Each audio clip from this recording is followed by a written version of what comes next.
네, 개장 전의 이슈와 관심 종목까지 골라보겠습니다. 매매 기술 시간입니다. 매일 이 시간에는 주식명가 MTNW 다냐쌤 그리고 박진섭 어드바이저와 함께하고 있는데요.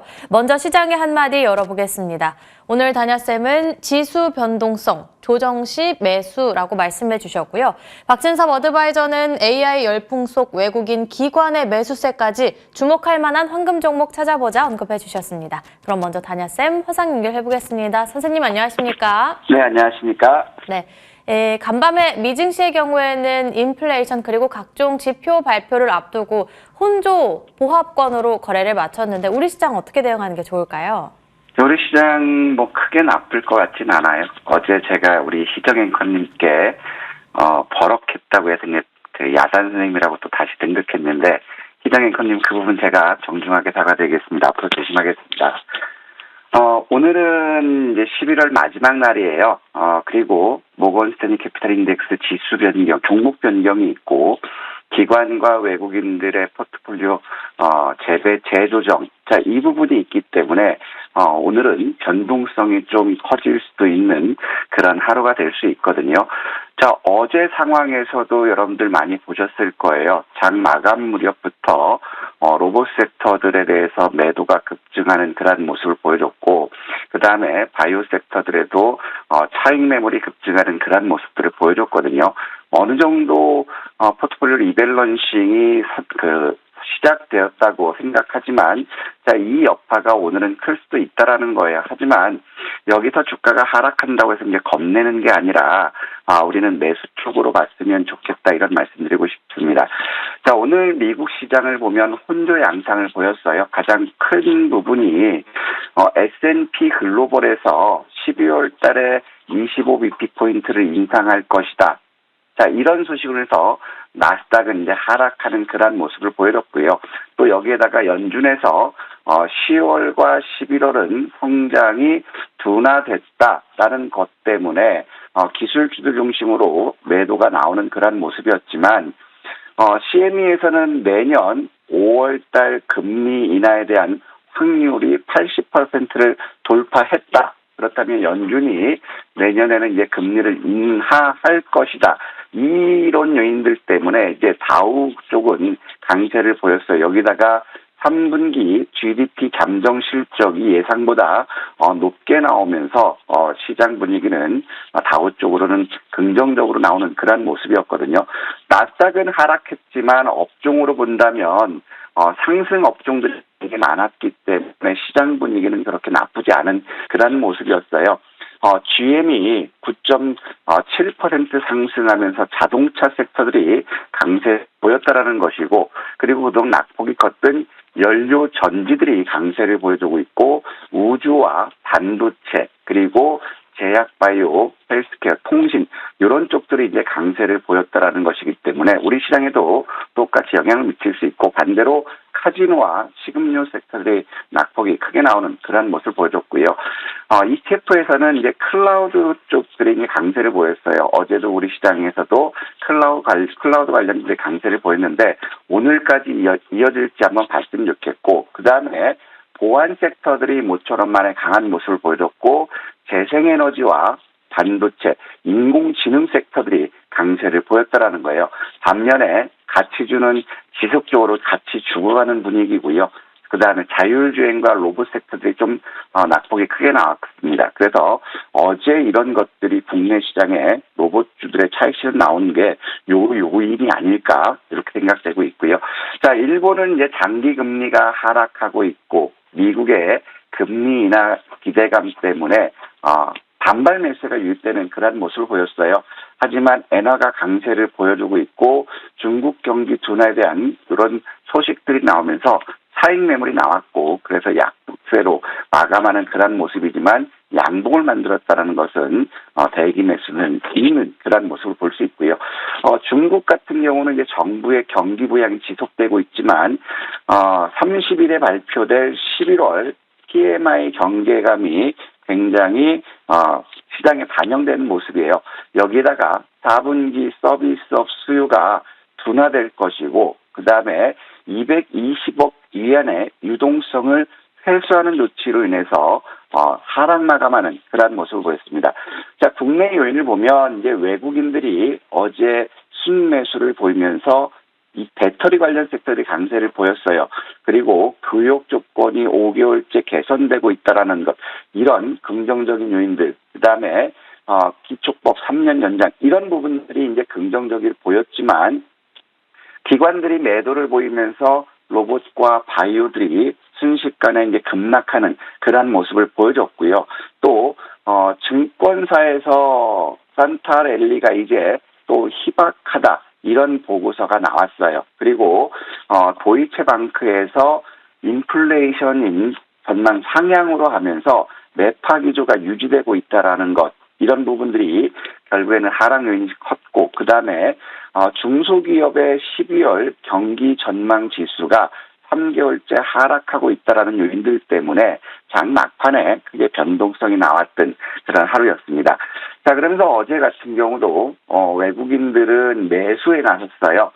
순매수 나섰고, 코스피에서 순매수 나섰고, 코스닥에서도 약 1,500억 가까이 순매수 나서는 그러한 모습을 보였지만, 선물이 순매수에서 3천억 순매도 전환되면서 지수 상승이 하락 전환하는 그러한 모습을 보여줬다라는 거죠. 자, 그렇지만 어제 원달러 환율이 강세를 보였다라는 것은 이제 긍정적인데, 여객 시장에서는 이제 1291원 85전까지 올라갔어요. 그래서 원화가 1280원 밑으로 1250원 선에서 여기서 이제 강세 기조를 유지한다면 시장은 더 강한 모습을 보일 수 있지 않을까, 이렇게 판단되고 있고, 모처럼 어제 반도체와 배터리 섹터의 강세를 보이면서 코스피 거래대금은 9조 4,300억으로 전일 대비 약 8% 증가하는 모습을 보여줬고요. 코스닥 역시도 8조 9,500억으로 전일과 비슷한 그러한 모습을 보였습니다. 그리고 증시 주변 자금에서 보면 예탁금과 CMA 쪽으로는 자금이 유입됐고, 자, 월말임에도 불구하고 마켓머니 펀드로는 자금이 6,100억 유입됐다라는 거예요. 그렇다면 이제 MMF 자금이 빠져나갔던 것이 들어왔을 때는 대기 매수 쪽으로도 전환될 수 있기 때문에 증시 수급에는 조금 우리가 기대할 수 있지 않을까, 이런 생각이 들고 있고요. 따라서 오늘 우리가 집중해서 본다면 클라우드와 인공지능, 그리고 반도체, 제약바이오, 게임, 이쪽으로 해서 우리가 집중해서 봤으면 좋겠고요. 지금은 이제 11월 마감하는 그런 상황이고, 오늘은 이제 시장의 변동성이 우려되는 그런 시점입니다. 그러면서 증권사들이 이제 산타랠리에 대해서 부정적인 의견들이 나왔다면, 우리는 남과 같으면 남보다 나을 수 없는 그런 국면이기 때문에 우리는 산타랠리를 기대하면서 12월에도 적극적으로 수익 추구하는 그런 시장으로 봤으면 좋겠고, 종목 장세는 지속될 것이에요. 그래서 오늘 리밸런싱으로 인해서 오후장 들어서 지수가 큰 폭의 하락이 나온다면 우리는 매수로 대응하는 전략이 필요하지 않을까, 이런 말씀드리고 싶고, 자, 골드만삭스에서 한국 증시에 대해서는 저평가 의견들이 계속해서 나오고 있다면, 이제 코스피나 코스닥 역시도 본질 가치에 회귀할 수 있는 반등을 기다려보자. 그리고 조정을 받는다면 4분기 실적 개선주들, 2024년 실전 개선주들, 이런 것들 순환 매수, 우리가 분할 매수 쪽으로 봤으면 좋겠고요. 자, 오늘은 이제 일정들을 보면 모건스탠리 캐피탈 인덱스 종목 변경이 있는 상황이고, UNFP와 함께 저출산 고령화 국제 심포지엄이 개최돼요. 근데 어제 저출산들은 또 미리 움직였거든요. 그 다음에 모빌리티 기술 융합 글로벌 전문가 회의가 있어요. 그래서 자율주행이라든가 PBA라든가 이런 쪽들이 한번 움직일지 봤으면 좋겠고, 게임 분야 수출 기업 간담회가 있기 때문에 게임 산업들 12월, 1월 성수기이기 때문에 한번 이쪽 봤으면 좋겠고요.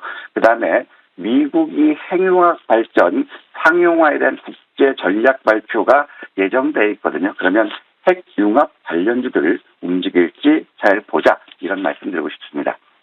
네, 저는 야단쌤도 좋고 다냐쌤도 좋으니까 걱정 안 하셔도 될 것 같고요. 그리고 채팅창에는 또 JW 리님, 민경님께서는 신사 다냐쌤 언제나 최고입니다라고 올려주셨고, 아드리님 말대로 언제나 다냐쌤의 시황은 옳은 것 같습니다. 그럼 바로 종목으로 넘어가 본다면 요즘 시장에서는 레인보우 로보틱스 그리고 두산 로보틱스가 번갈아 가면서 로봇주 주도하고 있는데 그중에서 다냐쌤의 종목인 레인보우 로보틱스, 여기에 더해서 엠로 함께 보도록 하겠습니다.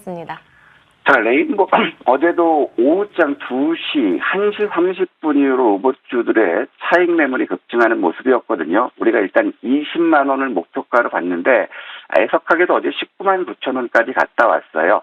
자, 하지만 아직 추세는 끝나지 않은 것 같거든요. 그래서 레인보우 로보틱스는 오늘 반등이 나온다면 19만 원 이상에서는 매도하시고 다시 우리는 16만 원 전후에서 16만 5천 원 전후에서 재매수해서 이번에는 20만 원 돌파를 한번 맞으면 좋겠고요. 두 번째는 엠노예요. 엠노 역시도 우리가 이제 7만 5천 원을 목표로 줬는데 애석하게도 7만 4,700원까지 갔다 왔다라는 거예요. 여전히 기관들의 매수들 유입되고 있고 삼성에서도 인공지능에 대한 투자를 확대하는 그런 모습이라면 엠노 추가 상승할 수 있는 그런 부분이지만 오늘 반등 나오면 7만 3천 원, 4천 원 이상이면 일단 매도하자.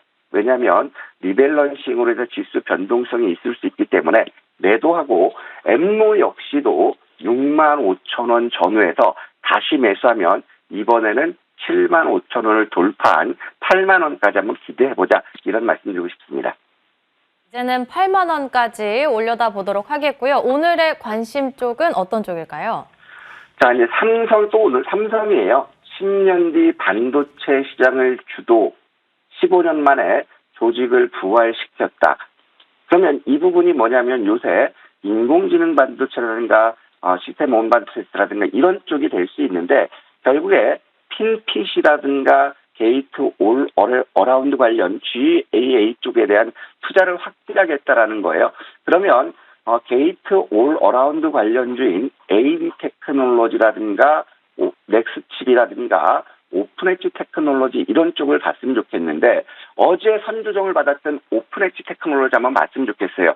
이틀 동안 크게 매물만서 음봉이 나는 그런 모습이지만 이런 음봉이라면 매도보다는 한번 매수 쪽으로 봤으면 좋겠는데 자 27,700원부터 시초가까지 매수해보자. 어제 시간의 단일가에서 21,100원으로 끝났기 때문에 이거 감안하시고 매수 전략 보시면 되겠고 손절은 19,700원 이탈을 보시고요. 목표 주가는 28,000원 즉 신고가를 한번 노려보도록 하겠습니다. 이상입니다. 네, 지금 형태의 음봉에서는 매수로 대응을 해보는 게 좋겠다 말씀해 주셨고 오늘 종목으로 오픈 엣지 테크놀로지를 기억해 보겠습니다. 다냐쌤과 함께 했고요.